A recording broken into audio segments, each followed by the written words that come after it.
People's Parliament for Unity and Development is an initiative of All India Bank Officers Confederation, wherein we are trying to bring in all trade unions, non-governmental organizations, right-based groups to have a debate at the grassroots level, starting from the district level, on what kind of development this country needs at this stage after 70 years of independence. And whether we have fulfilled the promises given in the Constitution. The Constitution promised that there will be an equal opportunity for all, whereas we see quite a lot of contradictions in the development which has taken place. For example, the socio-economic and caste census says that 92% of the households, the head of the family, the income is less than 10,000 rupees per month. And in case of 75%, it is just less than 5,000 rupees. Whereas as per the Credit Suisse report, 1% of the population is having control over 58% of the assets in this country. And banking sector, there is a real dichotomy. On one hand, the senior executives in the banks are saying that there is no credit offtake. On the other hand, you go to the field, farmers are saying that they are not getting credit from the banks.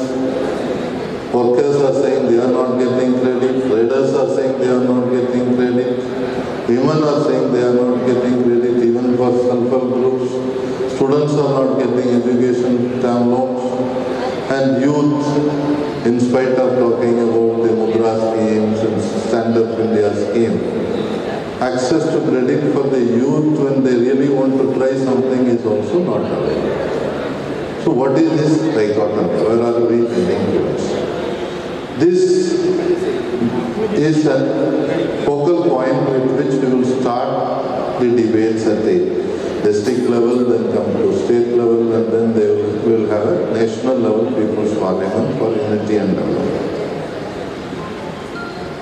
Initially we started this idea on discussing only development, then there was response from the people that we should also talk about unity, because today the unity and diversity is under attack in this country. Now here basically, though we are entering with the debate on credit, we have decided that we will bring in this debate into a broader platform by debating education, health, employment opportunities, other public utility services, the role of public sector, the efforts to privatize the public sector, enterprises, public sector banks. These will all become part of the debate. How is the agenda of Unity Parliament? Like, why is banking sector is open? That is one thing. And how can banking sector employees, how can they contribute? After 1969, when nationalization took place, the banking sector, especially the public sector, has contributed a lot for the growth of the country by taking banking services to the rural areas, semi-urban areas, providing credit to the common man, access to banking services. And their role is very important. And unfortunately, after the 1991 liberalization, privatization, globalization, the credit concentration has shifted towards the larger borrowers, large corporates. Just to tell you an example, in 1991, out of the total credit, 99.3% of the credit went to borrowers who were borrowing less than 2 lakhs. In 2016, it has come down to just 6.7%. And 2016 RBI data says that 11,643 borrowers whose credit limit is above 100 crores. They have got 36.17% of the total credit in the banking industry. That clearly shows that ordinary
A very good evening to all of you. We'll start the meeting now. I request the chairman of our IBOC, Comrade Sudarshan, to please come to the dais, and our president, Comrade Dilip Saha, to please come to the dais. And I request Comrade Nagarajan, the General Secretary of All India Bank Officers Association, to please come to the dais.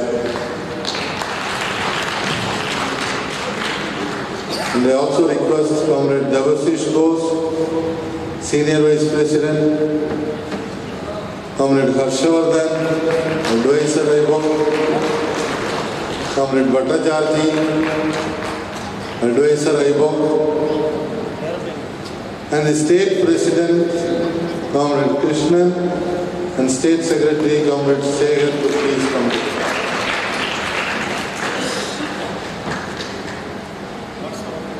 Now I have great pleasure in inviting the authors of our book, who have worked so hard for the sake of helping IBOC and saving the banking industry, Dr. C.P. Chandrasekhar and Dr. Jaydeep Ghosh, to please come to the dais.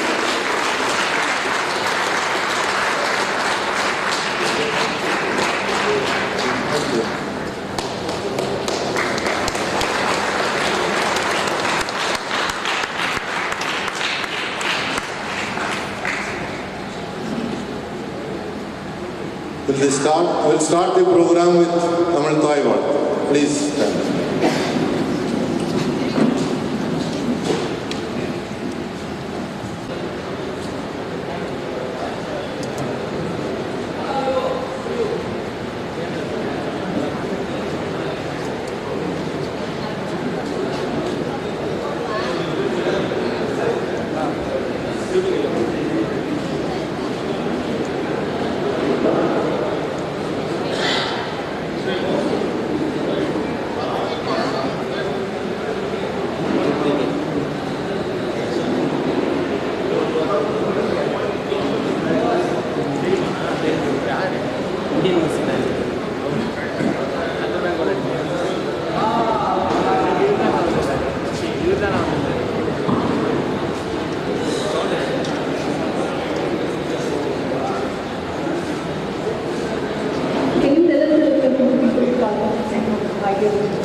People's Parliament for Unity and Development is an initiative of All India Bank Officers Association, wherein we are trying.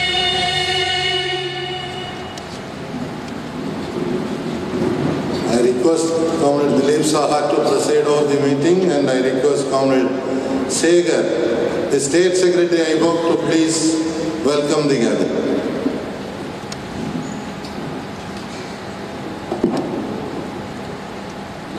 Leaders on the dais, of the dais, and our chief guest, Sri C.P. Chandrasekhar, Srimati Jayati Ghosh, and my dear comrades. We have assembled here today for the release of book on Indian banking, current challenges and alternates to the future. If we look into the history, when third world countries occupied by the colonial rulers, the alternatives placed by the democratic forces are freedom and democracy. When capital is exploiting the workers with very meager wages and unregulated working hours, the alternatives placed by the democratic forces are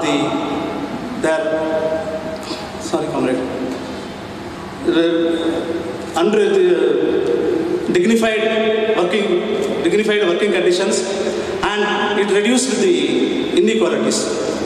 When women were given very meager income, the alternate placed by the democratic forces were the gender parity for vibrant economy.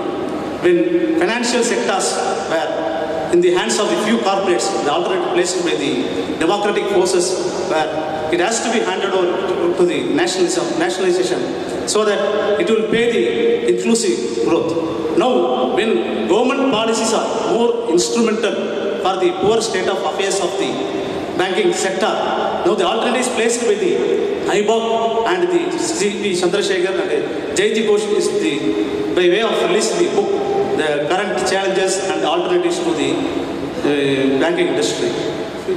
Comrades, if I say more specific on the C.P. Chandrasekhar and Jayati Ghosh, when government policies are failed to achieve growth, equitable growth, they are writing the policy proposals on various journals for inclusive growth. They are throwing more clarity on the trade unions and how the government policies are systematically dismantling the public sector, how the government policies are systematically dissipating the unionized workforce.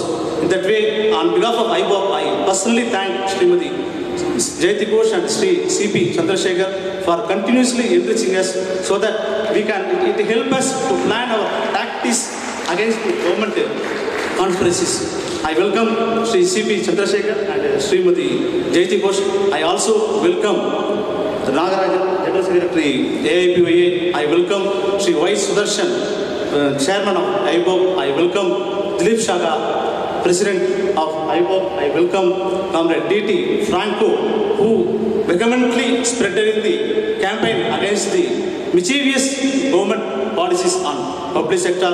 I welcome Comrade Krishnan. I welcome Comrade Devashish Ghosh. I welcome Comrade Harshavardhan. I welcome other senior Vice President, Deputy General Secretaries, Joint General Secretaries, and Assistant General Secretary, other committee members. I wholeheartedly welcome all our members. I welcome one and all. Thank you, comrades.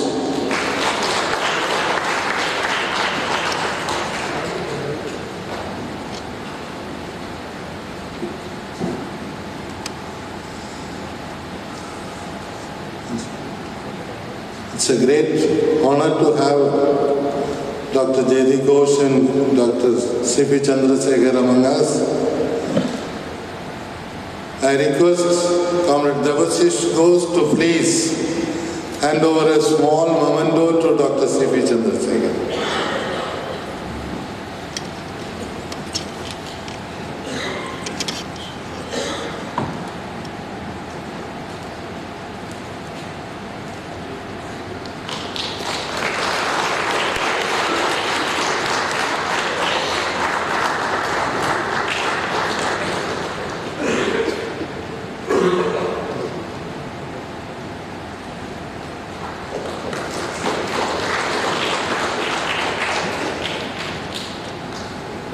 Now I request Comrade Harshavardhan to please hand over a small memento to Dr. Jayati Ghosh.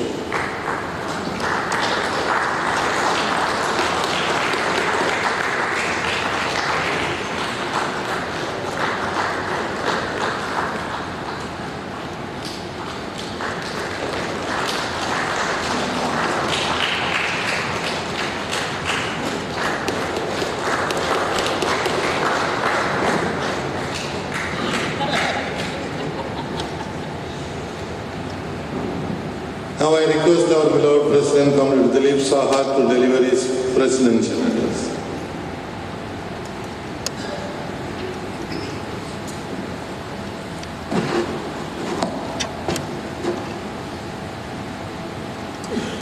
Comrade Sudarshan, our chairman, our chief guest today, Comrade Nagaraj, he is General Secretary of SBIOACC, my General Secretary D.T. Franco, and today we have with us Sri C.P. Chandrasekhar and Dr. Jayati Ghosh, both from JNU, and the place which is the hub for free thinking, debates and dissemination of issues. And today we are here to release their book by our chairman Sudarshanji, our other senior leaders present here on the dais and off the dais, and dear comrades. See, today we are here to release the book authored by Sri Chandrasekharji and Dr. Jayati Ghosh about Indian banking. The challenges and the way ahead. See, in banking context, we are facing a lot of challenges, and I think it is nothing new. Every decade, we say the same thing, that now the banking sector is going through challenges. Because throughout this, since 1991, the whole situation in the country has changed. The way we do business, the way we do our day-to-day life, the way we spend. So everything has changed since the policy change, drastic policy change by the government of India started since 1991. So what is constant is the change. So every decade or every few years you find that new challenges are emerging. Today, the Indian banking sector obviously is at crossroad, what to adopt, what to do. So far, in the last 2 decades, I think the changes that the banks adopted were copied from outside, and it was brought through the consultants in various banks. The consultants are also from outside the country. So we have borrowed these ideas and put across a banking system which today in 2016, 2017 and 2018 giving us a lot of pain. Today the very existence of the public sector banks in India is in question, and the smaller banks, the regional rural banks, all sort of indigenous banks are under threat of survival itself. So whether we have learned anything from the past mistakes, or are we changing course for the better, are not known to us.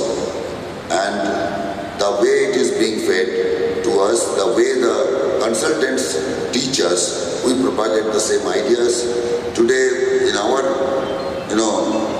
workshop, it was said that the people are propagating there will be no big mortal banks in the future, and everything would be digital, and it will take care of every person's banking.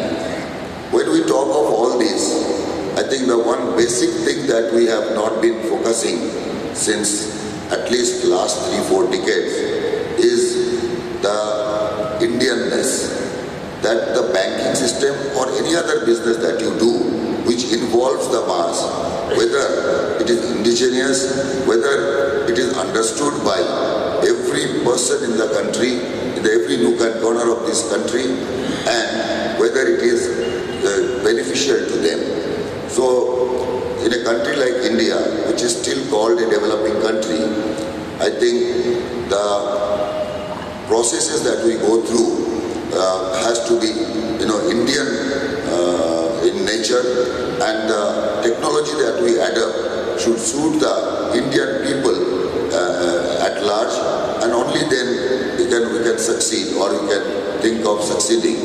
In the last 2 decades, again, a lot of new instruments were was propagated. So basically, in the financial sector, what we do is we take money and again lend money. This is the basic business. We create asset, and every time we give a loan, there is an underlying asset. There is a underlying security. But then you create more layers, and from the liability side only the banks create asset. This was the way the banking was going on. Now in the last 2 decades, they have come out with so many new type of instruments that from assets you create further assets, that derivatives and various other instruments have come in, and whether they are fanciful instruments or they are really contributing for the growth is now in question. When even in abroad, when in developed countries, these things have failed. So we are actually doing banking on borrowed policy. So in this context, I think the book that is written by Sri Chandrasekharji and Dr. Jayati Ghosh, both are professor of economics, I think would be totally in the Indian context. I have not yet had a chance to glimpse of the content, but I believe that alternate theories, alternate processes that are available are the need of the hour to look into those areas and see how other alternatives are available, and they can mitigate the challenges. They can see the banking sector emerge stronger, because a country like India again depends much on banking for its growth, as well as for even implementing the fiscal policies of the government. Many of the developed countries, the economy is not so much dependent on the banking sector as that is in India. So banking plays a very, very important role, and in that context, I think this book is going to give us new ideas and new way of doing things, doing our business, and maybe drastically opposite what we have been doing. So in that context, I think it's a welcome change that they are bringing in, and that the university that they represent is very revered and very lively university. So ideas and thoughts are exchanged every day and night. There are debates. So this book, coming from 2 eminent personalities, would definitely give us a new direction in the Indian banking context. So I wish this function all the success. Thank you. Thank you very much.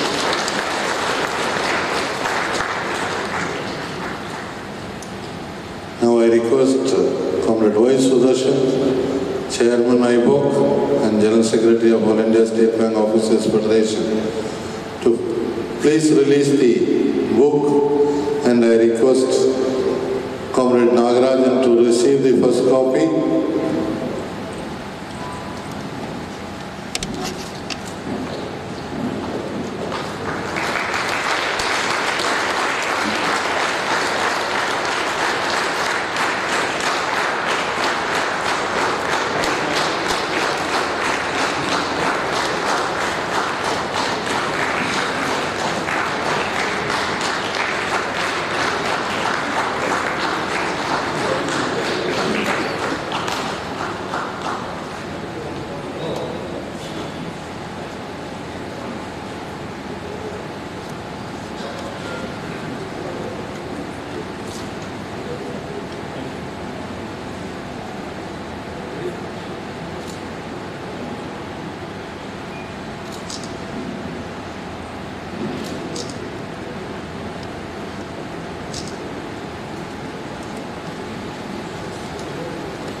Copies of the books will be given to the participants by our volunteers, and now I request Comrade Sudarshan to please address the gathering.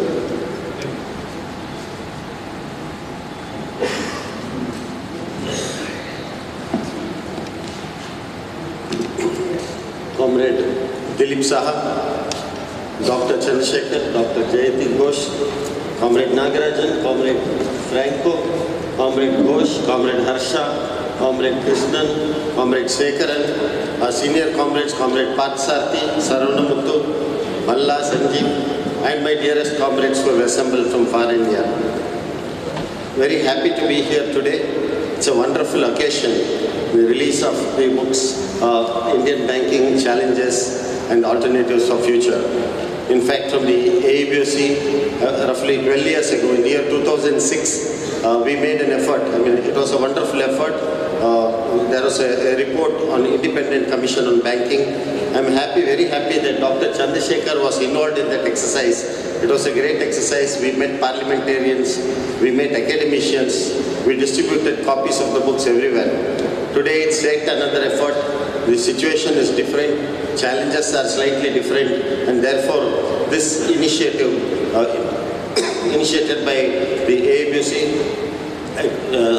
principally by Comrade Franco, is a wonderful effort, and I hope that the message and the philosophy that we propound reaches the nook and corner of the country. Comrades, I'm sure you'd all be waiting to listen to Dr. Ghosh and Dr. Chandrasekhar, so we'd not take much time. But then I would just like to give a few random thoughts and talk on the general things. Comrades, to bank means to depend upon, to trust. Centuries ago, when men and women deposited their gold and silver with the village goldsmith, they believed him, they trusted him, they banked on him. When they used the receipts issued by this village goldsmith to transact, to barter, and to conduct business, it was conceived, it was treated as currency. Centuries have passed by, the concept of banking has undergone a sea change, but then the basic concept, the concept of trust remains. Today, we have come to a situation where there is a trust deficit. It could lead to a crisis, a trust crisis. I'm talking about the FRDA bill, the Financial Resolution and the Deposit Insurance Bill. But this bill cannot be seen in isolation. As Comrade Dilip Saha mentioned, it is the culmination or one more attempt in the series of efforts that have been taking place since 1991. We all know that after the country became independent, the government adopted a policy, wherein it was understood, it was agreed that the Indian economy would be a mixed economy, where the public sector and the private sector would exist side by side. The Industrial Policy Resolution of 1956, the bank nationalization of 1969, the Green Revolution, and thereafter the concentration efforts to develop agriculture, small-scale industries, village and cottage industries saw some sort of an integrated development of the country, comprehensive integrated development of the country. There was an attempt to reach out to the nook and corner of the country to bring people out of the clutches of money lenders, out of the clutches of the barter system and things like that. The country was developing. But in the year 1991, you all know that the policy of LPG was being introduced. Thereafter, various committees, the Narsimhan Committee, the Khandelwal Committee, the Huda Committee, the Raghuram Rajan Committee, and then the PJ Naik Committee, recently the PJ Naik Committee, so many committees were formed. All these were attempts towards privatization and globalization. When one attempt failed, they tried another. When something else failed, they tried to tinker it here and there. And now we are moving towards this FRDA, Financial Resolution Deposit Insurance Bill. Comrades, you all know that after 1991, the banks started moving, diversifying, they started moving towards the corporate sector. The importance to priority sector, the importance to village and cottage industries started declining slowly because of this policy change. You all know that after the committees, recently the Gyan Sangam 1, 2 and 3 was held, later on the Indradhanush was held. So this was another attempt. The PJ Naik Committee recommended dilution of the government's equity below 50%, setting up of the bank's board bureau, the bank investment company, the government and the RBI to move out and become passive investors. That was another attempt. And then you all know that when the government did not find favor, did not find that Raghuram Rajan was towing their line and he was removed, there was slight change in the monetary and the fiscal policies. Then the asset quality review came. Asset quality review, and because of that, many banks had to declare NPAs. The performance came down, and at the same time, the government spoke about capital infusion. They were shying away from capital infusion. It is to the credit of ABOC, to the credit of the trade unions, that we put a lot of pressure, and now of course they have come up with this 2.11 crore capital infusion in the form of bonds, in the form of budgetary support, and banks to go to the market to get the equity. Anyway, now a little bit of talk on capital infusion is going on. Comrades, at the same time, look at the economic environment of the country. There was demonetization, the government went for various schemes, Janadan Mudra, all those things. But then, as an effect of the global slowdown, economic slowdown, our economy also slowed down a little bit. Because of that, the NPAs increased, infrastructure loans started getting bad. At the same time, mergers were announced. Mergers, when the government found out that the trade unions were opposing mergers, they went slow on mergers. Then they started identifying weak banks because of the NPAs, because of the performance. They identified about 10 to 11 weak banks. And once the weak banks were identified, they came up with a turnaround plan. Again, it is to the credit of the ABOC that we took the initiative. Comrade Franco and his entire team, they took the initiative. And before the management came up with suggestions, we from the ABOC prepared a detailed turnaround plan, submitted it to the various banks. It is a different thing that those banks did not take it seriously. In fact, today morning also, there was a workshop on a turnaround plan, and one more attempt is being made to go into the details and take up the issues with the management. Then came the prompt corrective actions. Once the weak banks were identified, the government came up with the idea of a prompt corrective action. I will not go into the details, but enough to understand that prompt corrective action will virtually slow down the high cost deposits, will stop lending or reduce, put the brakes on lending, will hit the HR, employee initiatives, employee benefits and perks and things like that. After the prompt corrective action, at the same time, there are various attempts to amend the acts, the Trade Union Act, the Banking Regulation Act, the Factories Act, so many amendments. Why I am telling you all these things is, it is a series of attempts, a comprehensive sort of a plan. A little bit it goes here and there, but then they come back with the same idea, ultimately to hand over the public sector banks on a platter to the private sector. And finally, now came the FRDA. Comrade Franco has told you in detail, he is championing the cause of the FRDA. Again, because of the efforts of the trade union, because of the efforts of AIBOC and the United Forum of Bank Unions, the FRDA bill has been deferred to the budget session. We have a little bit of breathing time, but the efforts continue. The FRDA bill is supposed to be a comprehensive, it is supposed to provide comprehensive regulatory guidelines for financial resolution and for protection of depositors. But then the result could be different. They would form a resolution corporation which will identify weak banks, identify risk areas, and then put them under prompt corrective action. But then this goes a little beyond the prompt corrective action. Here, once they identify the weak banks, apart from putting a cap on the getting high cost deposits and lending advances and things like that, various HR, it could be salary cut, it could be stoppage of perks, it could be stoppage of recruitment, so many other things. And then the next step would be mergers, amalgamation and mergers, later on transfer of assets and liabilities to another intermediary, a bridge, and then finally the most dangerous concept of a bail-in. You all know that when the banks in the US, because of subprime lending, when they failed, there was a bailout. The US government, which believed in laissez-faire or non-intervention, had to intervene and support these banks. But then this is a concept of bail-in. Bail-in means the depositors, they get their deposit of 1 lakh, and beyond 1 lakh, their deposit gets converted into an equity, and then they bail out all these defaulters. Large defaulters like Vijay Mallya or Gore, they enjoy their life in London, but then these poor farmers, small traders and investors, they will have to bail out those defaulters and large defaulters, and they will bail in themselves to lift the crumbling banks. So this is the most dangerous part of the FRDA. They cannot go to the court. against the resolution corporation. If the person employee is dismissed, he cannot go to the court. If a bank is put under PCA, if it's under liquidation, he cannot go to the court. The final step is liquidation. After 1 year of observation, of another year, then the whole thing goes into liquidation. This is the most dangerous concept of FRDA. Why I am telling you all this is the trust.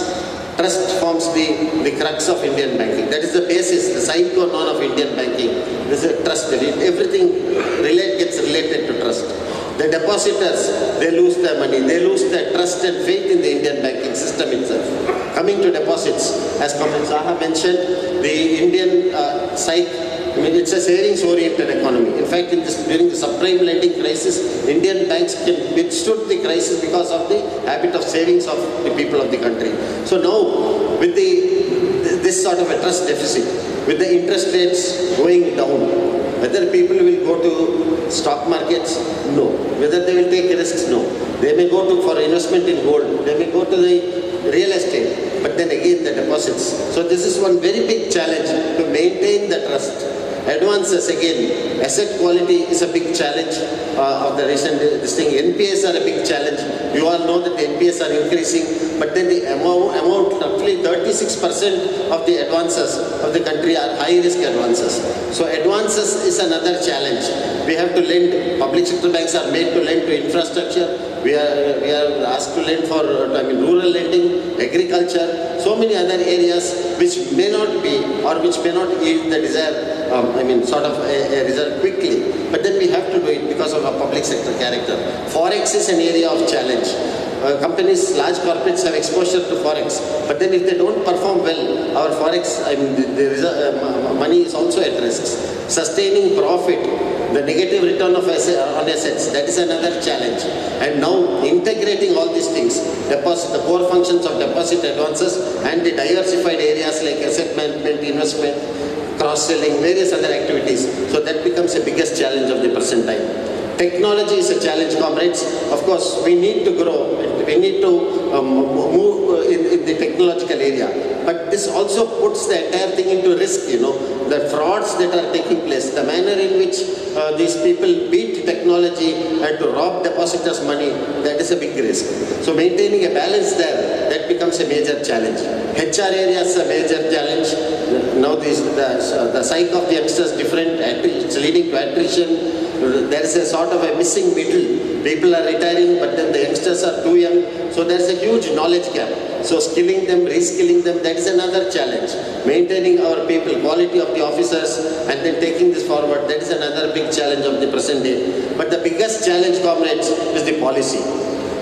The government is not clear about the policy. Whether we want this, whether we want that. Or whether we want a mixture of this and that, a privatization or social welfare concept. The very fact that even today we are talking, government talks about Janadhan, about Mudra loans, about financial inclusion and about all those things, means that they have not been able to come out of the social welfare complex thing and make banks independent. So on the one hand they are talking about privatization, about individual initiative and profit motive. On the other hand they want banks to be public sector. Recently there were two statements by our finance minister where he said that it's the duty of the public sector banks to support and spur growth. But at the same time, he says, I will make these people accountable if the loans and advances go bad. So how can we protect our loans and advances when we have to lend everywhere, left, right and center, to infrastructure and various other risk-prone areas? So policy is a very big challenge of the present day. Integrating all these things on the one basis, the trust, policy, and more than all these things, the performance of the banks depends upon the performance of the economy within the country and the global also. If the economy is not doing well, how can the banks perform better than the economy? So therefore, maintaining a balance between the trust to keep the faith of the people in the banking system and then to work within the framework of a sort of a confused policy and then to grow faster than the economy is a real challenge for which we have to devise alternative methods and alternative. According to me, alternate methods, the present banking system is okay. but then it is the policies that keep differing. It is the policies that takes us back and puts us back. So this is a very big challenge. I'm only leaving a few random thoughts. I don't want to encroach into the areas of what our doctors Chandrasekhar and Dr. Jayati Ghosh are speaking. So just a few random thoughts.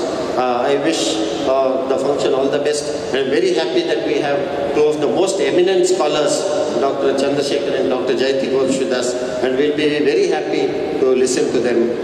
Thank you. I thank Comrade Franco and Krishnan and the entire team of Chennai Circle for providing this opportunity. Thank you once again.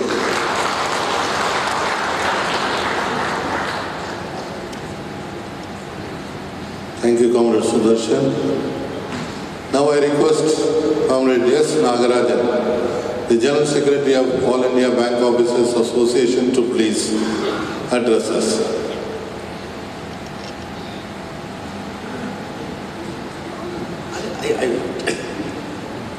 Respected President and experts who are standing along with us in fighting the government, the best academicians of this country who regularly writes in the business line, particularly about the economy,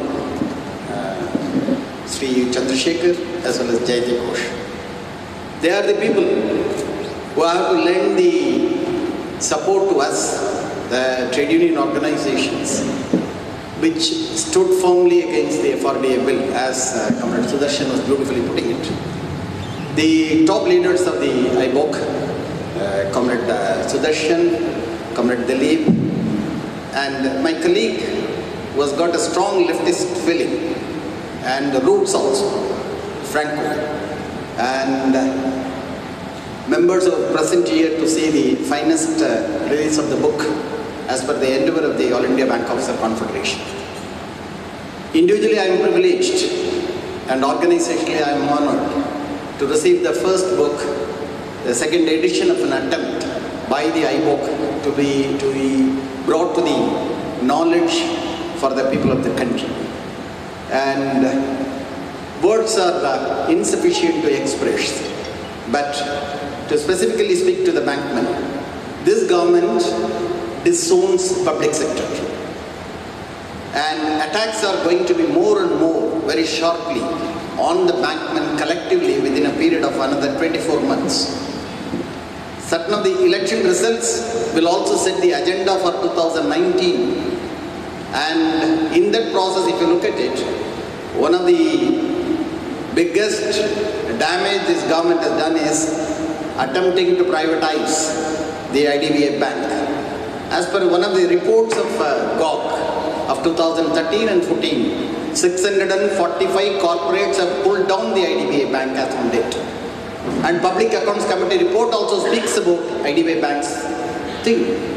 And when we all will be planning to celebrate the 50th year of the nationalization of the banking sector in 2019, possibly if this government is allowed to continue, they would like to pronounce the first day of the privatization. Possibly they may also dedicate it to late Prime Minister, rather, who is not available today, say Atal Bihari Vajpayee. And let us kindly understand this government is moving towards control by the capitalists totally. That's why an attempt is being made. Paperless, bankless, painless, branchless, banking has to come. That's a proposal that's being moved very sharply. That's why Mr. Gandhi, the former Deputy Governor of RBI, he said in one of the presentations, banking is needed, banks are not. And that paper has been promoted and sent to various parts of the country to tell the time has come down to pull down the physical structure of the banking. The controversy, contradiction of the government has to be understood by us when they say that there is a need for a consolidation of the public sector banks. Other side, they are allowing Airtel and other Reliance of them of expansion of the small bank and payment bank. Rather, one of the firm conviction from our side is the President of our country, the former Finance Minister, in his last budget speech in July 2009, He said, population of 2,500 should have one bank branch of brick and mortar. And we, the bank employees, have proved consistently within a period of less than 30 months that we have added approximately 30 crores of accounts with around 80,000 crores of money in the name of Jandan. Announcements were made from Red Fort, but you and I have worked to enhance and the reach of the people to have the banking facility. Indian needs expansion. There is no need for a consolidation organizationally, number one.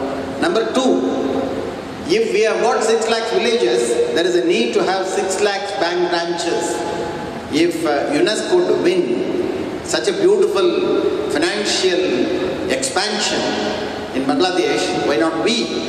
And this government, when they are trying to reverse certain of the things of Nehruvian policy, the trade unions have to play its dominant role to put back the efforts of this government.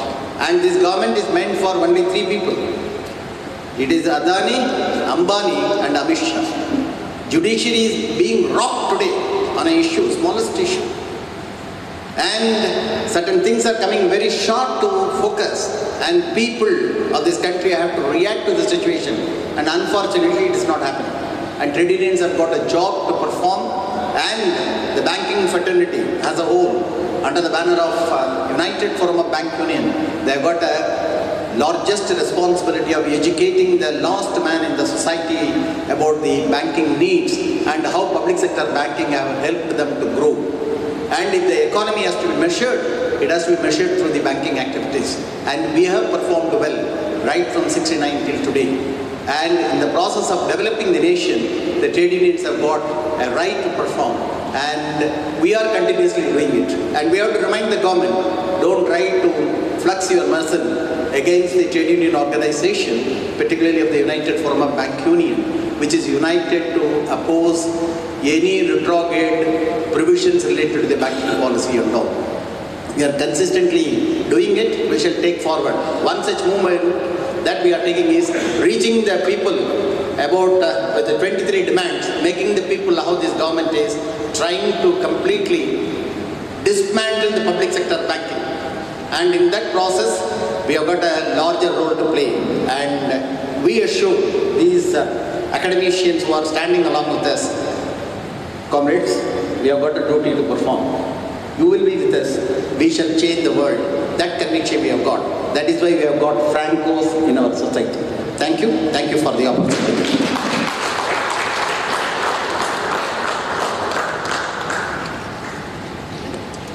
Thank you very much, Comrade Nagarajan. Now I request Dr. C.P. Chandrasekhar to please address us. It's a great opportunity for us to listen to him. Though the hall is not full, the entire program is being webcast and people all over the country are watching it. So now I request Dr. CPC to please give a detailed presentation of what is to be done by us.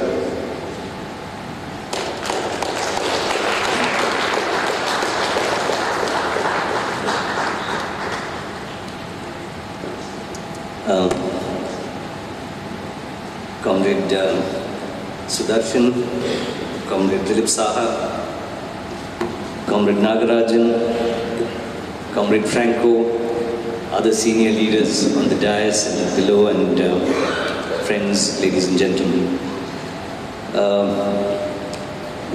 I speak not for myself when I say this, but also my colleague.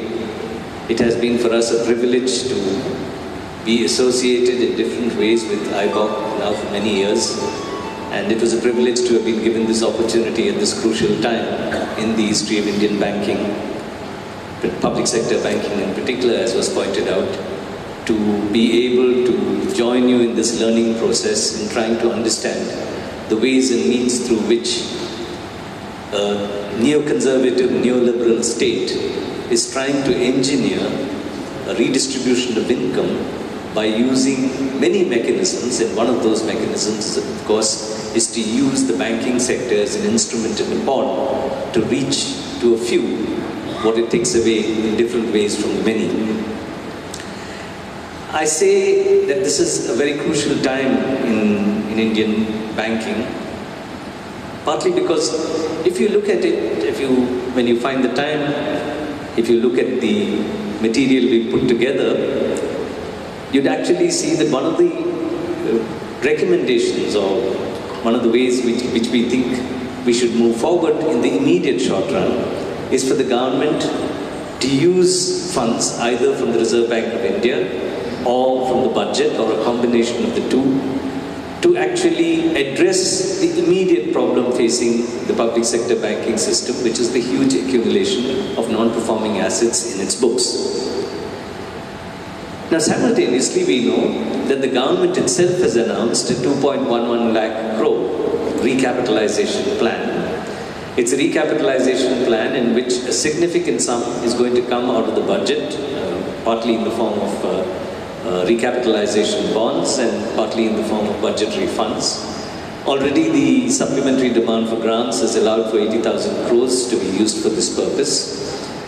And other than for allowing for a certain amount of mobilization of monies from the market, this seems to be a declaration of this government, which has brought the banking system to its current state, to actually take on the onus of addressing the problem of potential insolvency, which is prevented only because of the fact that these banks are publicly owned and therefore have the sovereign backing of the Indian state.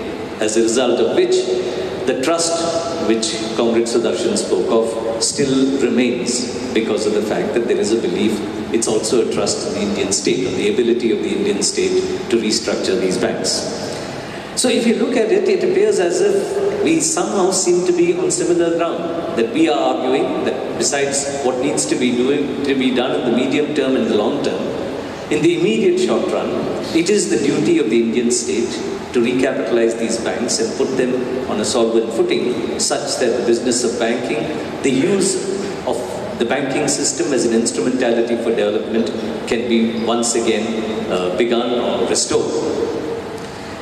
However, as should be clear to all of you, this similarity actually conceals something which is deeper and dangerous from the point of view of the agenda of the state, as opposed to the kind of agenda we are suggesting and the IBOC has been suggesting should be advanced over a period of time.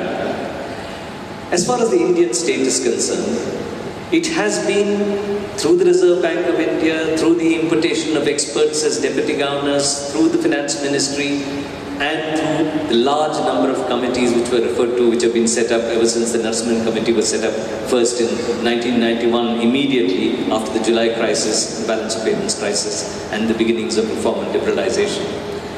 That the whole idea was to try and in some sense get the banking system to a situation in which you would be able to move the public banking system out of the hands of the state and into the private sector. This was a battle for control which in the first instance during the colonial period was a battle for control between the British administration, which controlled the presidency banks, and the Indian banks, which particularly got to grow in the late 19th century, but more so after the Quit India movement, the Swadeshi movement, the Quit India movement resulted in sort of flourishing of indigenous banking, and there was an effort of Indian business to take control of the nation's savings, which thus far was being deposited in large measure in what was a British-controlled banking system, which served the interests of the British administration and British business. Now, after independence, what we actually had was that this private sector managed to consolidate this control to an extent where not merely were many banks part of business groups, but most banks had on its boards directors who, in one way or another, were responsible for moving the finances or the nation's savings, which were being intermediated by the banking system, into the large big business private sector. And this resulted in a situation, obviously, where there was a deep degree of exclusion. Sectoral exclusion, which was obvious with agriculture, which was then a very large part of the economy, even in national income terms, let alone in terms of employment as it is today, but received just 2% or less of the total advances which are being provided by the commercial banking system. into which, as equity, Indian business had put very little money. It was essentially a way of moving the nation's savings, for which the first port of call was the Indian banking system, into the hands of big business. So the fact that Indian business wrested control with the assistance of the national movement of the banking system from the colonial administration and British business, that this was used to consolidate control of big Indian capital over the nation's savings, and this resulted in a situation where, even though the fragility of the banking system could to a certain extent be rectified through an appropriate banking act, which was constantly amended, by giving teeth to the Reserve Bank of India and its supervisory and monitoring capabilities. By doing all this, and by initially voluntary but subsequently compulsory mergers, particularly after the closure of Palai Central and Lakshmi Bank, that you did manage to reduce the fragility of the Indian banking system, shrink the number of banks from more than 550 to less than 100 in order to be able to ensure that these banks survived. But the control of this banking system rested with big business in India, which therefore had access to the nation's savings. Now, this obviously meant that the other effort which the government was putting in at that point of time, which is an effort to try and use the banking system as an intermediary, which, collecting the nation's savings, would be able to pursue other goals. One, the goal, of course, of promoting growth and development, and the other, the goal of ensuring the reach of banking services and financial inclusion in the sense of provision of credit to hitherto underbanked sectors, hitherto underbanked sections in the vertical distribution of income, to the hitherto underbanked areas, and in particular, of course, to the rural areas in general. That this effort, other than for the fact that it could be to a certain extent advanced by virtue of having nationalized the Imperial Bank to generate the State Bank of India in 1955, the government found that it was not in a position, despite the laws that it put in place and constantly amended, it could not persuade, it could not push, it could not sort of nudge the private banking system into actually serving the goals of larger national development, even though what was being intermediated by these banks was the nation's savings and not the savings of the private sector, which remained relatively low. So therefore, the government decided at a certain point of time, influenced of course by various political factors, but encouraged by the recommendations of a large number of committees which went into the issue, the Dutt Committee, the Mahalanobis Committee, etc., which went into the issue in the late 1950s and through the 1960s, decided in 1969 to actually wrest control of the nation's savings by going in for bank nationalization to achieve the goals of using the banking system as a means to promote growth, using the banking system to ensure a degree of financial inclusion, and making sure that the stability, the hard-won stability which had been achieved through the measures which were put in place between 1951 and the mid-1960s did not get undermined because of the indiscriminate use of the savings of the system to finance a few projects which are being established by big businesses in India. Now, if we look at it, from that date, 1969, till about the late 1980s, if we examine the success of the government in realizing its own objectives through the measure of nationalization of the banking system, the evidence is clear. This was a dramatic, almost historic achievement for a developing country functioning within the framework of parliamentary democracy and operating largely on the basis of a market mechanism rather than state control, to wrest control of an instrument of this kind such that the control of national savings and its allocation across sectors, sections, etc. would be determined keeping in mind the development objectives of the overall state. The evidence in terms of credit deposit ratios, the evidence in terms of regional spread of banking, the evidence in terms of access to brick and mortar banking to larger and larger sections, the evidence of movements of banks to underbanked areas. You take any of this and the results were dramatic. The achievements was great. So therefore, if you see what we had in 1991 was not an effort to try and get these committees which were established starting with Narasimhan Committee number 1 to assess whether the public banking system had achieved what it was set up to achieve or nationalized to achieve. The banking system was nationalized to achieve. But to shift the terrain of debate. The terrain of debate was now to be shifted in terms of saying that this is a banking system which seems to be inefficient, doesn't give appropriate customer service, doesn't innovate and give better products to its clients and customers, and of course, in large part that this was resulting from the fact that there was too much preemption of the banking sector's resources under nationalization, either by the government through the SLR or preemption because of the fact that there was a regime of directed credit at differential interest rates, which sought and successfully achieved the provision of credit to the agricultural sector, to small enterprises, to smaller borrowers, etc.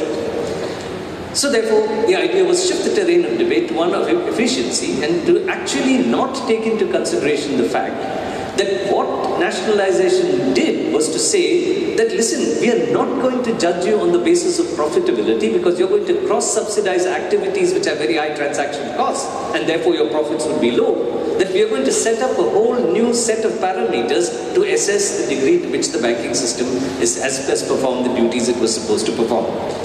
Now, rather than look at that, as I said, the terrain of debate was shifted. And that shift in the terrain of debate was not merely a shift to try and say that we should have liberalization, more competition, deregulation, etc.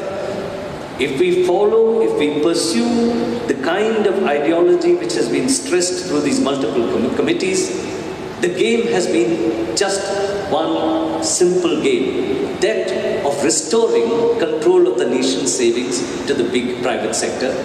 And finally, when in the last round or the third round of the licensing of private sector's banks, the government decided, or the Reserve Bank of India decided to include in its guidelines, subject to some notion of ring fencing which is impossible to achieve, that the corporate sector would be allowed to come in, even though the committee which was established to license the new set of banks got scared and therefore only gave licenses to IDFC and Bandhan Bank. But the rule had been put into the rule book, and we know now surreptitiously through payments banks, through small finance banks, etc., the corporate sector is being allowed to enter, and this is the beginning of a process in which you're actually going to restore control over the nation's savings of the private sector in private hands. So therefore, when we see the government suddenly deciding, I mean, if you, for example, look at the recommendations which have recently been put out in speeches by senior functionaries of the Reserve Bank of India, what they said was, let us take these banks, let's sort of dismember them. There are parts of it which the private sector would be ready to buy. Let's sell that and really pay off, write off these loans, which in any case cannot be collected. Because partly we cannot hold the private sector for having done badly and not paid its debt. That's because the economic environment has been bad for them. So the idea was you break up the public sector banks, use some of their assets which can be sold as the means to finance the closure of debts which you wanted to put an end to without going out there and using all means possible to try and recover the advances that you had made and had gone bad. So this idea of actually, in some sense, moving it in one way or another was being pushed in large measure. Seen in that light, what the current recapitalization exercise really is the final recognition of the government that in order to be able to push through its agenda of privatizing the public banking sector, it will not be able to do it with all these clever ideas that the Viral Acharya might give you, that the only way you can do it is like the Indonesian government did after the Southeast Asian financial crisis. You first take the banks, use state money, use money from the treasury to actually set their books right, and then carry it to the market. Then there's a possibility that they would be bought. If you carry these banks to market now, nobody is going to actually come and buy these banks because they'll have to take on the liabilities that these banks are currently holding.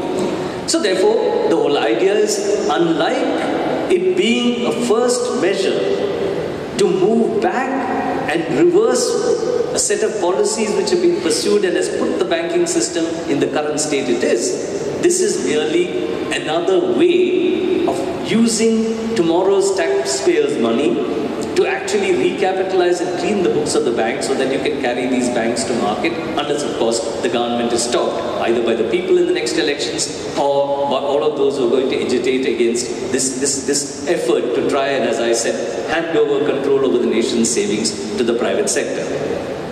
Now, there is one point we must note here, is that if you look at this shift in the terrain of debate which occurred in the 1990s as part of this program, which still is an incomplete, an unfinished agenda as far as the Indian state is concerned, that if you look at this shift in the terrain of debate, one thing which was constantly stated is that the success of neoliberal reform in the banking sector was illustrated by the dramatic decline in the ratio of non-performing assets to gross advances, which we know from something like 20% plus. And when the ratio of non-performing assets to gross advances was 20% plus, nobody said that the public banking system in India is going to collapse. They basically said this is a problem which had to be resolved through recapitalization in one form or the other, and changes in banking practices in appropriate fashion, such that banks should do what they are supposed to do, but do it in a way in which they don't accumulate large non-performing assets. So the argument was that, listen, this was all accumulated, as I said, because of the fact that you had directed credit at differential interest rates, and because there was preemption of bank resources by the government through the SLR, and therefore they had to sort of hold low return securities issued by the government. That the idea was that if you can get rid of this, then you actually are illustrating the success of reform. And the fact that the ratio of non-performing assets to advances came down from 20% plus to something like 2 to 3% was presented in the early 2000s as being evidence of the success of reform. And it also said that if you went, for example, to the late 1980s, 50% of non-performing assets which existed in the books of banks was from the priority sector, only 50% was from the non-priority sector. So there is evidence that the priority sector is a big problem. We should get rid of this very idea, which Narasimhan Committee obviously right away said in 1991, because Narasimhan being Narasimhan, when banks were nationalized and he had to write a report, he wrote it in a way in which suited the nationalized banks. When banks were to be denationalized, he wrote a report which suited privatization of banks. But basically what we had was an argument, a statement which essentially said that not only have non-performing assets come down, but the share of these non-performing assets contributed by the priority sector has come down as well, so that we've actually resolved the problems which neoliberal reform was attempting to address when it was put in place in the early 1990s and after. So the argument was, listen, we are not going to look at whether nationalization achieved what it was supposed to achieve, but we are going to look at whether neoliberal reform achieved what it set out to achieve, and the argument was that neoliberal reform had achieved it. Now we know why that achievement could have been shown. We know that that could be shown because part of neoliberal reform was an attempt to try and create a situation in which debts which were actually non-performing, if you go by a set of strict guidelines, were now not being declared as non-performing because they were taken to the corporate debt restructuring cell. They were being converted into restructured standard assets, and therefore they were not being shown as stressed assets at all. The result was, when as a result of the credit boom of the 2003 period onwards, year onwards, you began to see non-performing assets coming. And then Raghuram Rajan said that, listen, when I look at these non-performing assets, I think that actually there's much more there, because the kind of asset quality review which is needed in order to establish the nature of assets on the bank's books was not good enough, and therefore we need to change the nature of the asset quality review. We ended up in a period of 2 to 3 years in a sudden dramatic increase in the volume of non-performing assets, with, we know now, something like 3/4 or more of the non-performing assets coming from the non-priority sector, most of it coming from a few borrowers, and we of course knew, partly because of the fact that you had to take it to the NCLT, that the 12 top borrowers accounted for, the top defaulters accounted for something like 25% or more of the total non-performing assets. So if you actually look at it, neoliberal reform by why the sort of claim it had made in the early 2000s of its own success is today shown to be a deep failure. It has not managed to achieve, but in fact, it has done exactly the opposite. And partly because of two things, and I shall end more or less with that. One, what it did was, it did away with the idea that you need to have a specialized development banking segment in order to be able to provide capital to large capital-intensive projects, and there must be access which those development banking institutions have to budgetary resources, to special funding from the Reserve Bank, and a borrowing ability which will keep interest costs low such that it can undertake development banking initiatives. You got rid of that in the name of ostensibly creating a level playing field for the private banks that you wanted to encourage, but it didn't come up in any significant number. But just look at other countries. Look at Brazil. BNDES is a huge behemoth of a development bank. Brazil is a country which has also, like India, pursued financial liberalization, but they didn't close down BNDES. BNDES has grown from strength to strength with support from the budget. Look at China. China was a monobanking system, didn't have a development bank. It is when China decided to go market-friendly after 1978 that the China Development Bank was set up, and therefore now we have this huge behemoth called the China Development Bank, which operates not merely in China but all over the world, in Africa, other parts of Asia, etc., part of the Belt and Road Initiative. The argument is clear. If you are in a market-based system, you need specialized institutions to finance capital-intensive projects or infrastructural projects. You cannot hand that over just to the normal banking system. By doing away with that specialized bank, you created an environment in which you would have to force the banks to do what they shouldn't be doing, and that's where most of these non-performing assets are coming. The second is that you not only forced them through persuasion because they were publicly owned, you did it by flooding them with deposits. And why did they get flooded with deposits after 2003? They got flooded with deposits after 2003 because external financial liberalization resulted in a situation where, as compared to something between $3 and $6 billion of foreign capital coming into the country every year, we reached a situation where anywhere between $60 and $80 billion of foreign capital was coming in every year. We didn't need these to finance our balance payments expenditures. They were far in excess of what was required to finance the current account deficit, and therefore this went into actually an environment in which there was a huge increase in deposits. Banks, if they take deposits and pay interest, cannot but lend. They had to find new areas to lend. One area they found, and successfully, because we don't have too much non-performing assets out there, was retail lending, the share of which went up from something like 8-9% of total advances to something like 25% of total advances, where advances themselves have grown hugely. But they were pushed into lending into areas which they thought had implicit sovereign backing or sovereign guarantee. These infrastructural areas, which the government said has now to be undertaken either by the private sector or through public-private partnerships, because the third feature of reform, besides doing away with development banking, besides allowing huge amounts of capital coming into the system and flooding the economy with liquidity, the third aspect was the government will not tax and will not run deficits, which means the government cannot undertake infrastructural investments, and therefore you ended up with a situation where you pushed banks, even by the overall neoliberal policy environment, into doing what they did. All of this actually points not merely to the failure of neoliberalism in the banking area, it points to the deep failure of neoliberalism across the board, independent of whether we look at the state of social deprivation and the level of poverty this country still has. But then you conceal all of that by manufacturing a bunch of numbers, which makes India the fastest growing economy in the world when it is sitting with this sort of bombshell in its banking sector, which the government is now using to hand over control over the nation's savings to the private sector. The fact that this has to be stopped is too obvious. This has to be stopped in banking.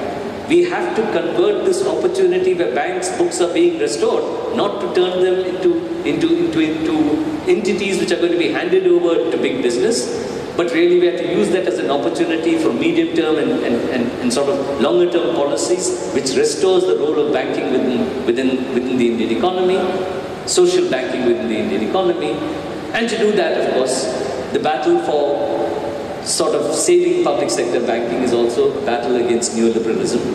And for those of us who've sort of been studying this and trying to understand it for a long period of time, it's always an inspiration that there are institutions like IBOC which are at the forefront of this battle, and more power to your elbow. We hope you will win this battle, and whether you do or not, we'll be with you in the struggle.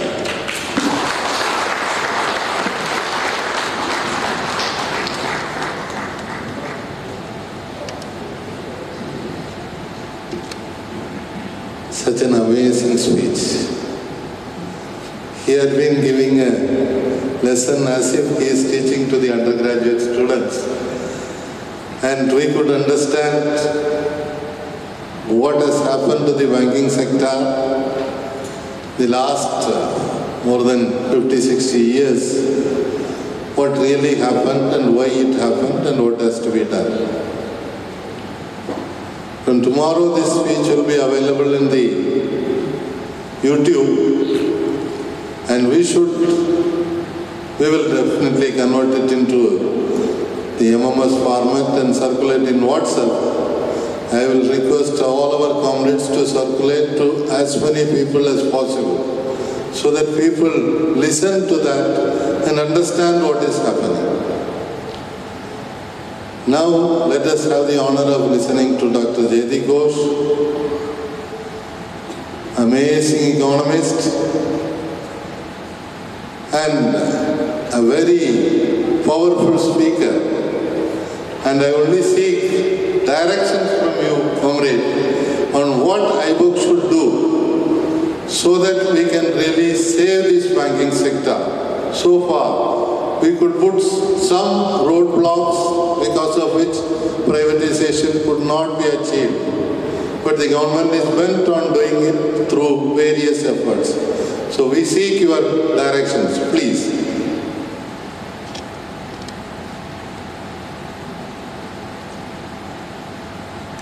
Thank you very much, Comrade Franco, and all distinguished comrades on the dais and in the audience. I have to join Chandru in saying how proud and privileged we feel to be part of this movement of the bank officers, because, you know, I think we realize as economists that India cannot become a developed country without a very critical role of social banking.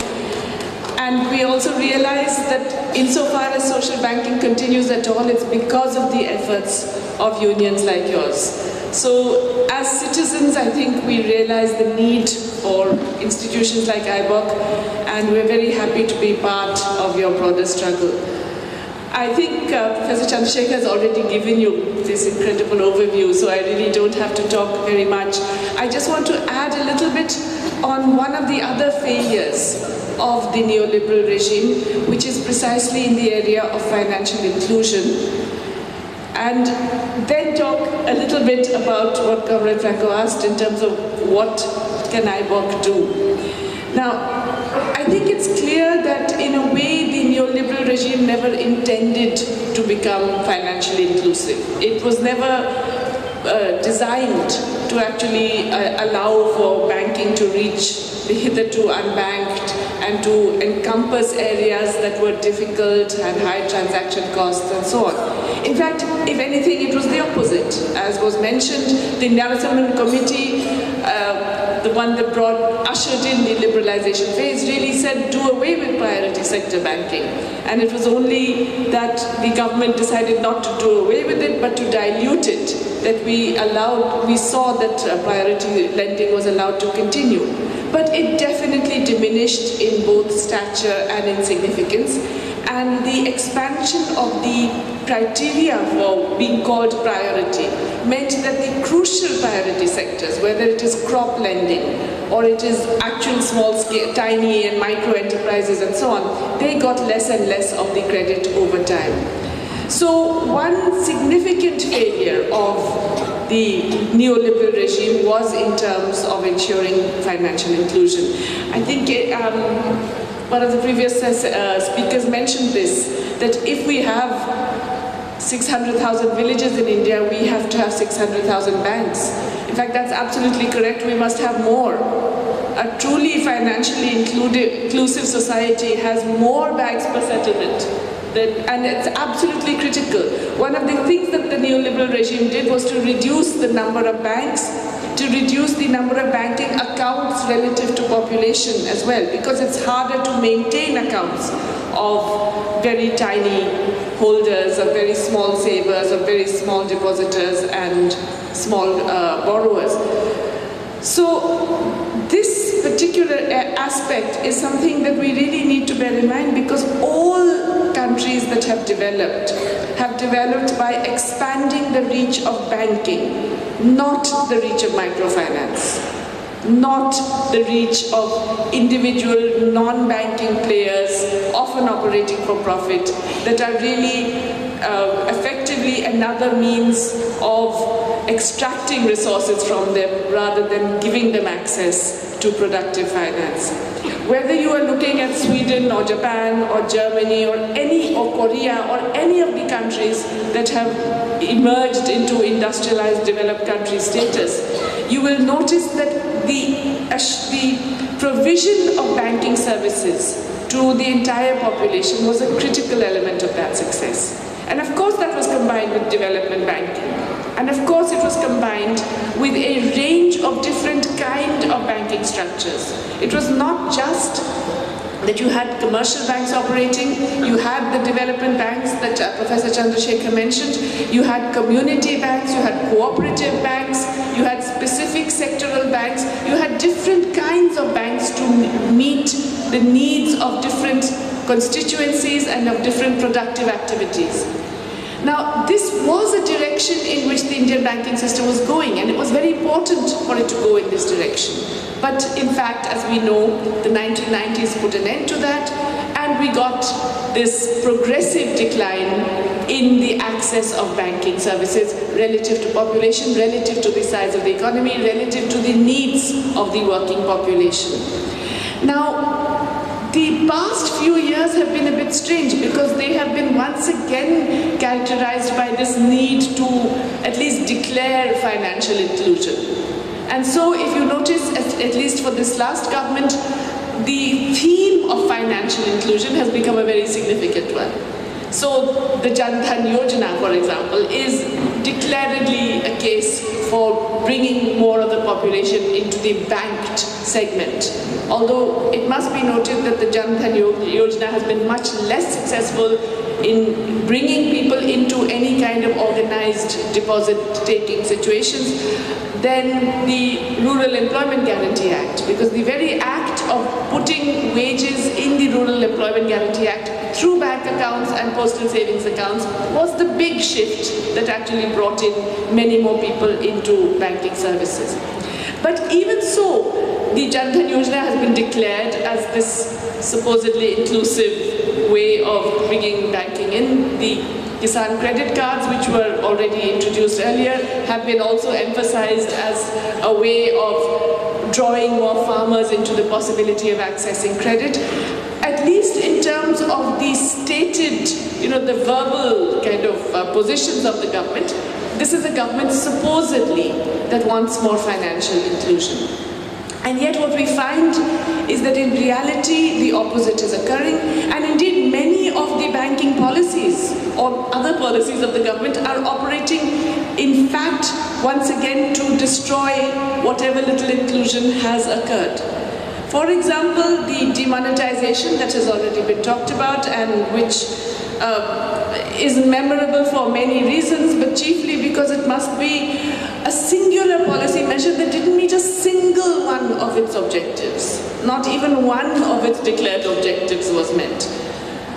Nonetheless, this demonetization, in the very manner in which it was carried out, was not just an attack on the informal economy. It was not just an attack on normal citizens, law-abiding citizens who were put to all not just inconvenience but loss of employment, loss of livelihood, and in some cases even death. It was not just all of these things.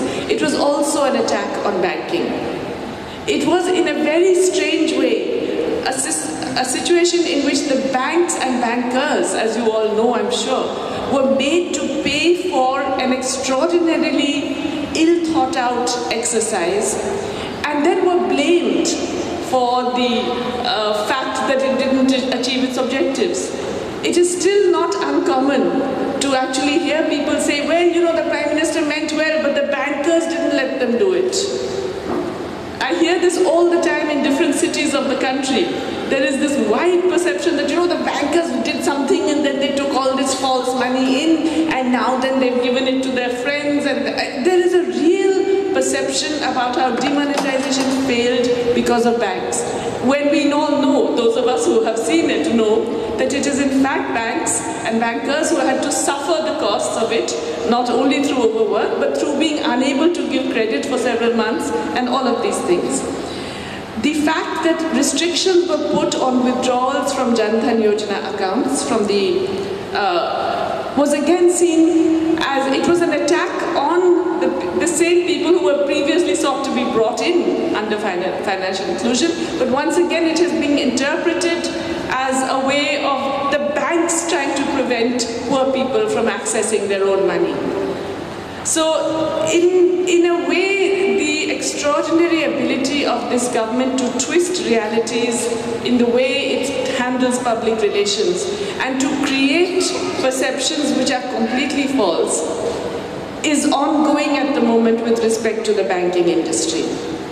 This is a government that has dramatically reduced financial inclusion, extending the process that had already started, which is favoring certain very large borrowers and operating against small borrowers who really do not, for reasons beyond their control, are often unable to pay over short periods, and who now want to actually do, through this extraordinary bail-in that is being talked about in the FRDI bill, want to do to small depositors what in a sense they have been doing to small borrowers, which is to make them pay for the excesses and the irresponsibilities of large debtors. Now, we all know this, and I'm not telling you anything you don't know already. We know what the reality is, we also know how it's being presented. The critical thing, unfortunately, is that most people in the country don't. So when you are asking what should this organization do, what should IBOC do, what should all of us do in a way who are concerned about this issue, somehow we have to get this message across much more than we are able to at present. There is a real gap between public perceptions about public sector banks and what we know is happening in public sector banks. And a lot of this is often the responsibility and the fault of the management. It is often the management that goes around and spreads the same canards about public sector banking.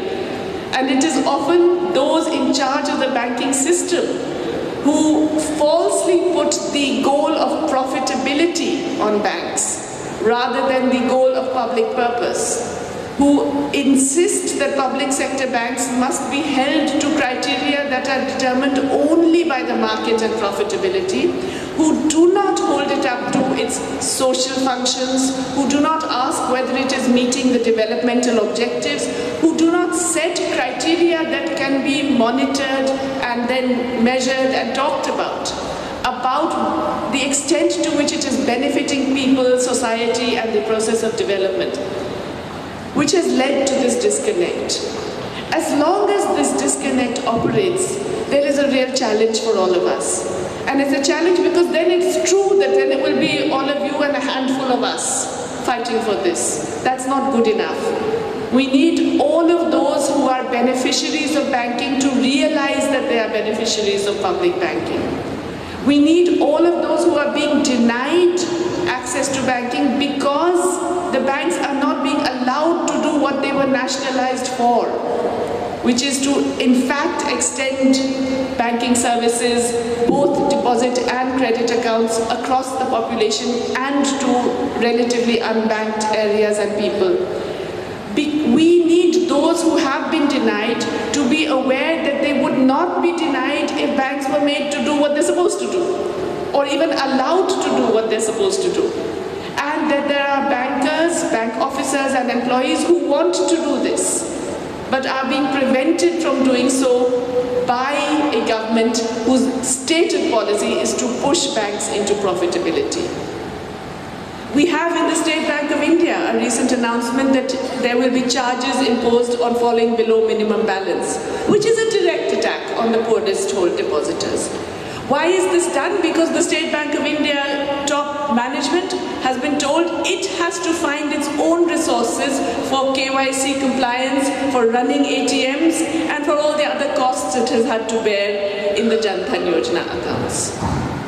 Now, why should we accept this? And why should it become the case that then the State Bank of India or the public bank and the bankers are blamed for doing something which is basically a government policy that is designed to be unequal and iniquitous? We need to get much more public awareness of the positive role that has been played by banks, as was outlined by Chandru just a little while ago, of the potential positive role that can be played, of the, not just the inequality and the denial of access that is occurring as long as you do not do what public banking is supposed to do, and of the greater financial fragility that all people are being exposed to, citizens are being increasingly exposed to when they are forced to enter into microfinance, for-profit microfinance kinds of situations that they cannot handle eventually, or when they are forced into borrowing from those who basically employ all kinds of coercive and extortionate means to extract either the money or the collateral from borrowers. So there is a real sense in which we know what has to be done. There are many proposals here, and I'm sure all of you also have many proposals about what is necessary to make banking once again fulfill the public purpose without which you cannot get a developed society. But we do not have sufficient social or wider political backing for this. And for that, we have to be proactive in getting this message across. And that means that the significance of public banking, the many positive benefits that it can provide, some of which had already begun to be felt in the first period after nationalization, those must be made much more explicit. The impact of denial of those benefits has to be made much more explicit. The fact that, these, how shall I put it, these mayajals like digitization and, moving away from cash to only digital transactions and so on, that these are not solutions to the problems of banking as a fundamental intermediary between savings and investment. This has to be much more clarified to people who are really genuinely confused about these matters. So, I'm not saying that it is only the job of SBIOACC to educate people. It's also obviously our job. That's what we do in life. We are in the education sector, after all. But I think without a much broader public dissemination and without much more public awareness of both the challenges that have been brought about because of government policy rather than individuals, and the potential gains that we are denying ourselves as a society by not giving banking its proper social and developmental functions. I think without that we will never get enough of a political pressure to change these. I think it was absolutely correctly pointed out that there is going to be much greater pressure in the immediate future on public banking. All kinds of things will be done, further privatization, further insistence on meeting very market profitability criteria and so on, and a sweeping under the carpet of all the developmental functions. At this time, it is more urgent than ever that we actually rally many more people around this issue of the significance of public banking and the significance of having a variety of banking institutions and regulations that suit each type of institution separately, not one blanket regulation for all kinds of banks, but different types to meet the requirements of different kinds of banks as well. That is a big effort. I think we have to combine, certainly with other unions in the banking sector, with other unions in the financial sector generally, in the insurance and other areas, and with other elements of civil society to bring home these very essential and important aspects of banking in India. I would just like to say that I know that Professor Chandrasekhar and I will be with you in this, but I hope that we can, if you do manage to create this wider movement, that we'll find many, many more people with us with this as well. Thank you.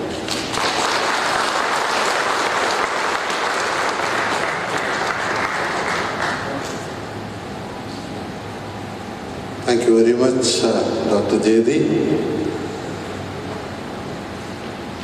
I'll take a few minutes with you before concluding the meeting. Comrades, you all know that IBOACC in 2004 constituted a committee to study the neoliberal economic reforms, especially in the banking sector. A committee headed by Dr. S.B. Shukla, who was former Commerce Secretary, with many members, of whom prominent was Comrades C.P. Chandrasekhar. And in that book, Dr. S.B. Shukla has said about the contribution made by Dr. Jayadi Ghosh for preparing that report. 2 years was the process, and then finally it was released in 2006. That helped us to get certain understanding, because of which IBOACC has consistently stood along with UOP to oppose the banking sector reform, the so-called reforms. And we can be proud to say that after 25-27 years of efforts, the first recommendations of Narasimham Committee to privatize the public sector banks by reducing the shareholding to 33%. Today, we still have all the public sector banks remaining public because of our efforts.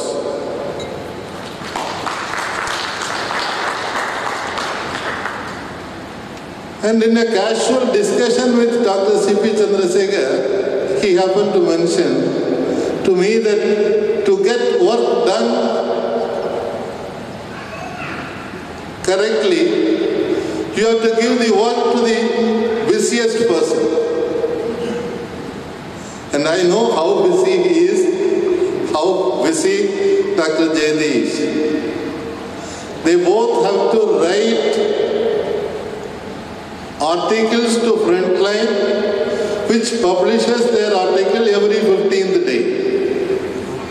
Such a tough task to perform. And they have to provide articles to Business Line, which publishes as Microscan regular articles. Both of them write to other magazines, other dailies, Economic and Political Weekly, Indian Express. And those targets they have to fulfill in addition to teaching students in Jawaharlal Nehru University. In addition to running Economic Research Foundation. And in addition to participating in so many international conferences which periodically they are attending. So when he said that you should give to the busiest person, so I decided these are the two busiest people who can deliver, and they could really deliver it in less than 2 months. Because I wanted that this book should be out before the budget session starts, so that we can hand over this report to every member of Parliament. See, the members of Parliament, many of them do not have time to read. Some of them are not bothered also. But there are many of them who are seriously concerned. seriously worried about the way the democracy is functioning, the way the economic policies are not taking us forward. After 70 years, the Prime Minister goes and addresses the richest people of the world in the World Economic Forum at Davos. And Davos, they are releasing a report where they are talking about the growth, which is not based on just GDP, but the overall growth which talks about the income inequality also, where India is now standing number 91. Among the developing countries, it is 62, China is 26. If we take all the countries together, its position is 91. After 70 years, is it not time that we have a relook at the policies, especially the neoliberal policies which started in 1991? Comrades, today we are being trained by the government in such a way that we don't react. See, a marine biologist, he was doing an experiment with a shark. He put the shark inside a huge tank and left a lot of small fish inside. It was fast in catching those fish and it was eating. Then the second part of the experiment, in the same huge tank, he put a divider, glass divider, so that the shark could see. So one side was the shark and the other side he put the small fish. The shark started attacking. It was just hitting the glass divider. After hours, it got tired. It stopped. He kept on repeating this experiment for days, months together. And after some time, the shark gave up. It used to just go and hit once, stop and leave it. After that, he removed the divider. The small fish were swimming around the shark. The shark was not attacking. So this conditioning is what this government is trying to do with us. Every day they come up with some attack on the economic policy, demonetization, GST, banking sector, one after other, they keep on announcing new things that you do not react to everything, you don't have adequate time to react to everything. But we cannot remain as mute spectators. We owe to this country. We owe to the people who provided this education to us. And we belong to the 8% and not the 92% who live with an income less than 10,000 per month. We have to play a larger role. At times people question, after all, IBOC is a small organization, there are bigger trade unions and all. What we alone can do? I believe in the theory of Goliath and David. Goliath was a giant, he was so powerful, but it was David who could defeat him. And IBOC, in our own eyes, you have seen what we could achieve. The FRDA bill, when it was introduced, not a single newspaper was writing about it. Not a single trade union was looking at it seriously. It was Dr. C.P. Chandrasekhar's article in Frontline, which was the first article on FRDA bill.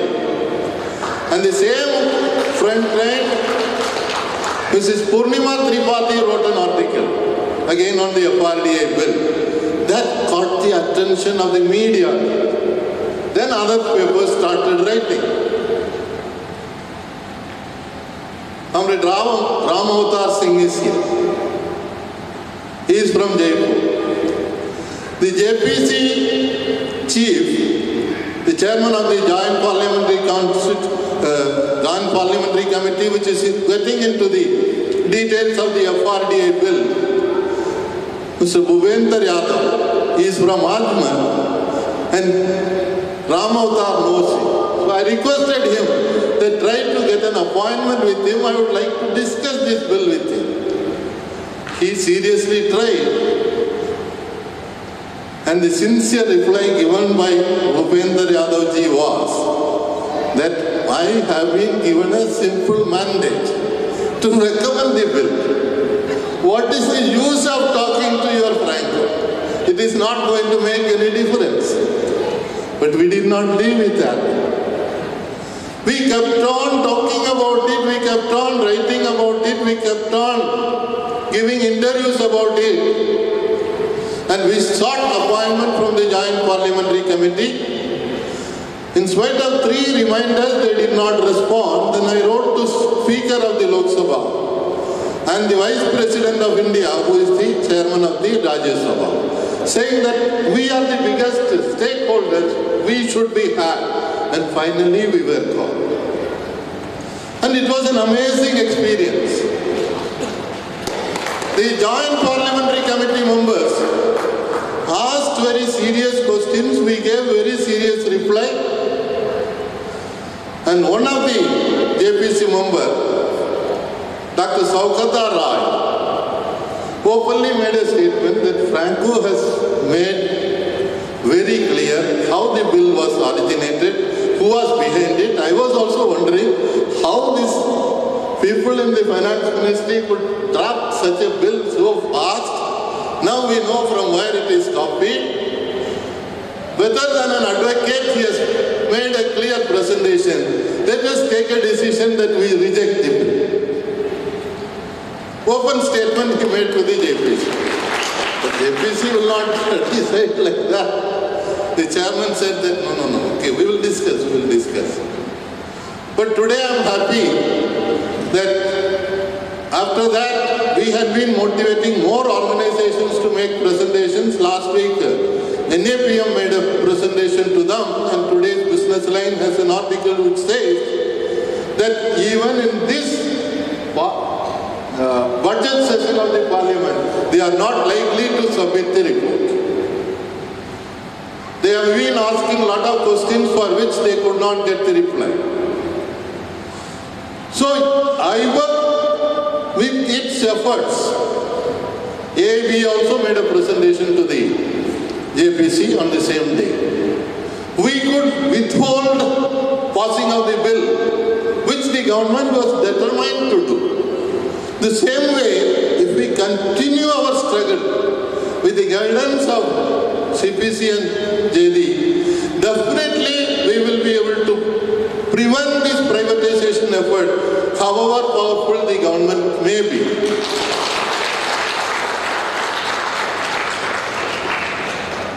We are not going to remain with this release of book. We are going to hand it over to every member of Parliament, every Chief Minister, every policy planner, let it be in Niti Aayog or Reserve Bank of India, all the chairmen of banks, managing directors of the banks, executive directors of the bank, and request them also to speak up. After all, first time in the history of the country, Supreme Court judges have started speaking up. Why not our MDs and chairmen?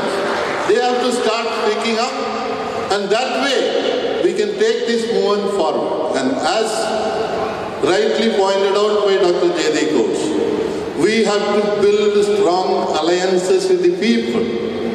That's why we have started this People's Parliament for Unity and Development. And this book will be one of the campaign materials, which will be translated definitely at least in 4 or 5 languages. Hindi we have already started. Bengali we have already started.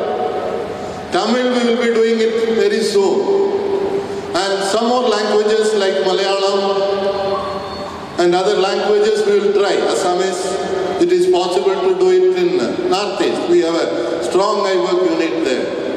And my only appeal to both of you is that at least in 2-3 places, I would like you to also come and speak to the people in a much bigger audience. Normally our audience used to be at least 1,000. And sometimes I also keep wondering whether it was right to demand 2 holidays, 2 Saturday holidays. And speaking to our people repeatedly that quality of life is important, your work-life balance is very important, so you should have your time to enjoy with your family. Even yesterday I was telling, in the sports meet which we had for the officers and families here yesterday, I was telling that my second daughter keeps blaming even today that when I needed you as a young girl, you were not available to me. Now I am on my own, I don't need you. So you should not reach that situation is what I used to tell my colleagues, and they are really practicing it.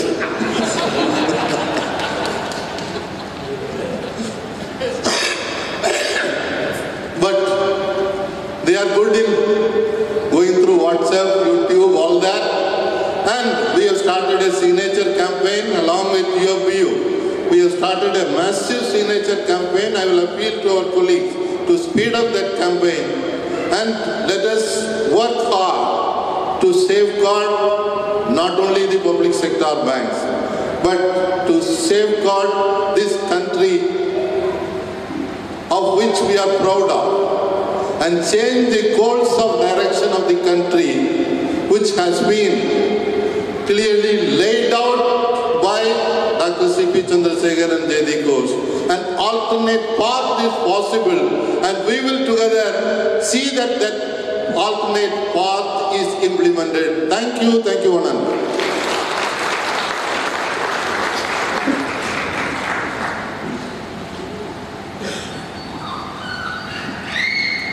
I request Comrade A. Krishnan, my president in SBI Officers Association, as well as the president of the state AIBOC to please propose vote of thanks. Respected Chairman of AIBOC, Comrade Y. Sudarshan, the distinguished Chief Guest, Dr. C.P. Chandrasekhar, Dr. J.D. Ghosh, Comrade Nagarajan, the General Secretary of All India Bank Officers, All India AIBOA Bank Officers Association,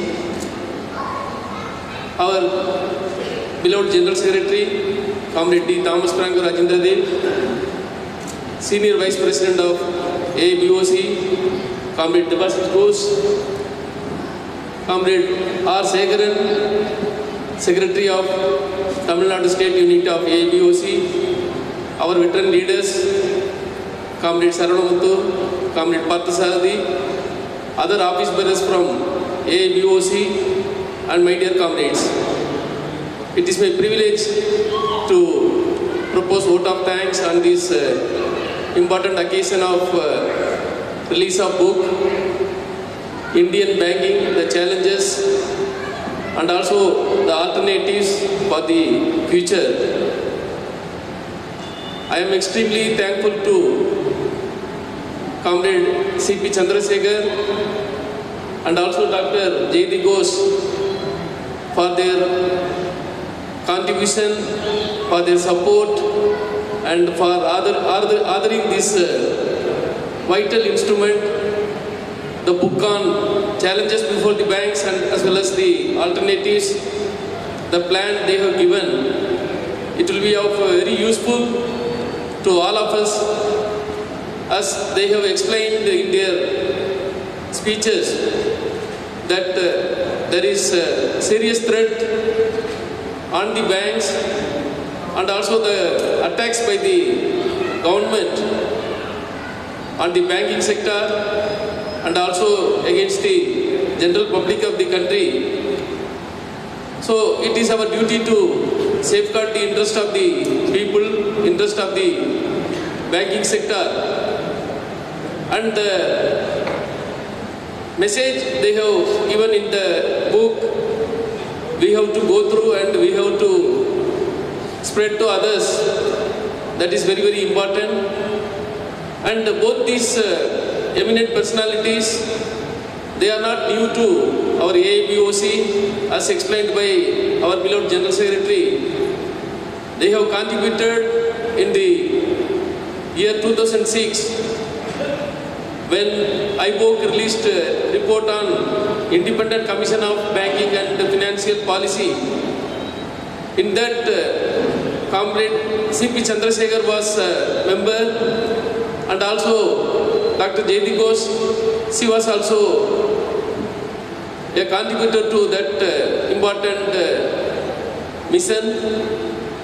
And also they have addressed us in Jawaharlal Nehru University when we had a program there, in Delhi also, under the leadership of our General Secretary, when we had a meeting, the seminar for our secretaries and the presidents of ABOC. Dr. Chandrasekhar, he consented to be there and he addressed us. As both these personalities are very busy, getting them itself is very difficult. But our Comrade Franco, somehow he managed to get their time, and they are here. It is our honor that both of them, they are here, and they have given us this important book, as well as they have addressed us. It is really very, we are very much fortunate that they are here. And also this program is on web, and those members who are not able to be here, they can watch the program. And also I thank Comrade Nagarajan, the General Secretary of All India Bank Officers Association, for having given his consent to be here as a guest. And he has addressed us, explaining the details of the banking, the development in banking sector, and also the importance of us taking forward the movement of the trade union in fighting against the ill motives of the government. And also I am extremely thankful to our beloved General Secretary of All India State Bank of India Officers Federation, and also Chairman of ABOC, Comrade Sudarshan. In his own style, he has traced the history of what are all going on in the country, particularly in the banking industry. And he started his address from what happened during 1991, the liberalization period, and thereafter how the nationalized banks, they served the country, they served the common man, and up to what is going on today, the introduction of FRDI bill, and also the attack on the banking sector. I am thankful to him for giving his enlightened speech. And also I am thankful to our General Secretary, Comrade Franco, for having given this opportunity to our Tamil Nadu State Unit of ABOC. Of course, he is also part of our state unit for conducting this important program for our members. In his own style, he explained the need to get united and fight against the government's ill-advised moves, so that we will be able to save the banking sector, and also we will be able to serve the people very well. I am thankful to Comrade Sekharan, our Secretary, Tamil Nadu State Unit, for making all these arrangements and mobilizing members After knowing that this program is conducted here, he made all attempts to get in touch with the members of ABOC in state unit, and he tried to get the members here, but as explained by our General Secretary, people are enjoying, members are enjoying these holidays, and they could not be here, but due to this webcast, they also will be benefited. I thank him very much for all his initiatives in strengthening the IBOC movement in the state. Of course, I thank the senior leader, Comrade Debasis Kos, for being here, and he also is one of the tall leaders of ABOC, and he is extending all support to our General Secretary in performing his duties. I am thankful to you, sir, for being here and giving us the support. And also I thank our veteran leaders for sharing their time here, and all the comrades, even though today is a holiday, accepting our request. You all have assembled here. It gives us energy, it gives us enthusiasm. So thank you very much, and thank all some of the teachers also, they have come here. I thank you all, and thank one and all. Thank you very much.